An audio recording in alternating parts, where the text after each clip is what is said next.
Hi, my name is Carrie Wortell, and I am the Soybean Extension Specialist at Virginia Tech, and I'm responsible for conducting the Soybean Official Variety Trials, or OVT for short. And I appreciate you coming today to learn about how to use our new soybean variety selection tool. And we're really happy about this tool because this allows us to provide the yield information as soon as we harvest the plots and also allows you to interact with the data.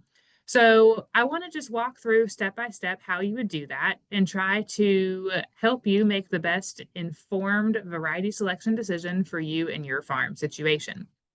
So to start off with, we have these filter buttons on the left-hand side of the screen.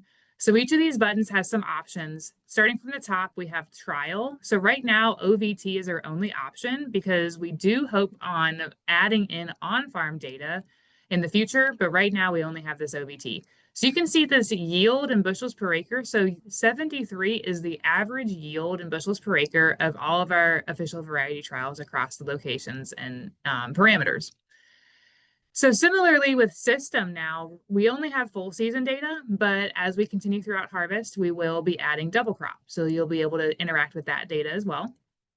And now we start to get to the buttons where we have multiple options. And so location, we currently have 4 locations with data. And so if you are maybe a soybean farmer growing soybeans on the eastern side of the state, maybe you are interested in Suffolk and Warsaw, but not as interested in Orange or Blackstone. So you can remove that data by unchecking these boxes and keeping the boxes that you want. Now, if you only wanted Suffolk, you could click only on Suffolk and it would remove everything else. But let's keep Warsaw in here for the sake of our step-by-step presentation. We also have group below it. So this is the maturity groupings that we plant these trials in the field. So we have 3s and early 4s, late 4s, and 5s. So if we are talking about narrowing this down, maybe we're only interested in the 3s and 4 early maturity groups. So let's click on that only button, and we've already filtered that data down to that parameter. We also have brand. So we have every brand of variety, every seed company that has entered varieties into the trials available here, as well as varieties. So if you find one that you like, you can use this to check a certain variety and see how it performs across all locations.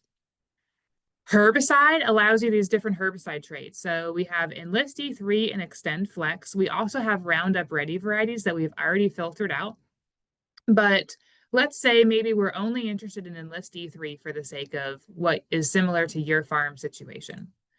We have relative maturity groups. So we've already narrowed it down to the 3s and 4 earlies, but we can continue to narrow it down using these slider bars if you wanted to. Same thing for yield. This is our bushels per acre, and we could narrow it down to our top yielding varieties. But the most important box is probably going to be our relative yield down here at the bottom.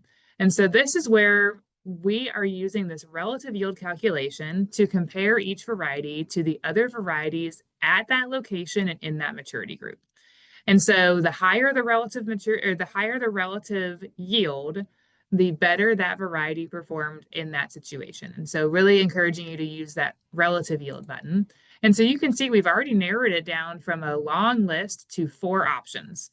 Now we can sort it based on different parameters. So if we wanted to sort it by yield, we can sort it by yield.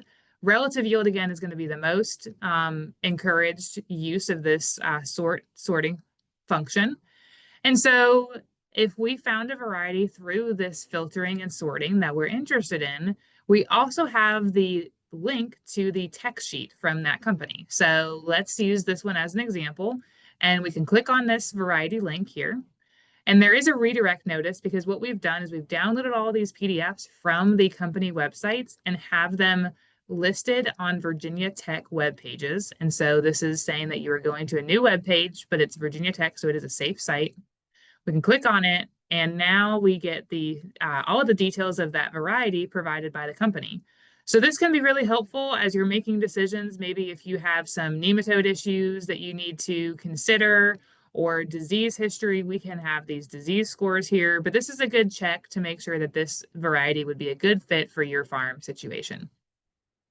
So please do use the functions of letting us know what you think. So if you click on that button, again, we're going to get a redirect notice to a Google form now, where you can give us honest feedback about what you like and don't like. And we really would appreciate you filling this out because we are trying to make this as user-friendly as possible. So that way you can be able to use this information to make the best variety selection decision for your farm. Thank you.